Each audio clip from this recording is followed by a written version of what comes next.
El Consell editarà el llibre verd de l'ocupabilitat dels estudiants valencians, un estudi de tot allò que se necessita al sistema universitari per a garantir que els estudiants troben feina. Ho ha anunciat el president Alberto Fabra en la inauguració del curs universitari 2012-2013 de la Universitat Miguel Hernández d'Elx. També ha assegurat que el Consell ha multiplicat per 8 les ajudes, que ha arribat als 16 milions d'euros. Acte solemne a la Universitat Miguel Hernández per a donar la benvinguda al nou curs acadèmic. Amb la presidència del cap del Consell, tots els rectors han volgut estar presents, escenificant la unió i el compromís de continuar donant la millor formació als universitaris valencians. Docència i investigació són la seva aposta perquè la comunitat isca quant abans de la crisi.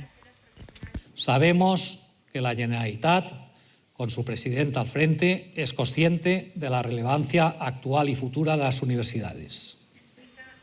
I perquè els estudiants valencians puguen trobar ocupació, el president Fabra ha anunciat la creació d'un llibre verd de l'empleabilitat. Que nos diga qué tenemos que cambiar para que nuestros jóvenes puedan optar a la sociedad todo lo bueno que llevan dentro.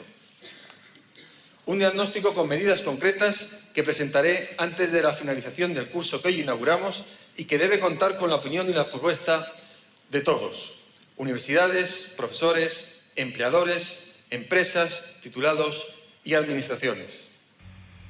Un de cada 10 alumnes valencians es beneficiaran enguany de l'exenció de taxes. Segons el president Fabra, gràcies a que el seu govern ha multiplicat per 8 les ajudes, arribant als 16 milions d'euros.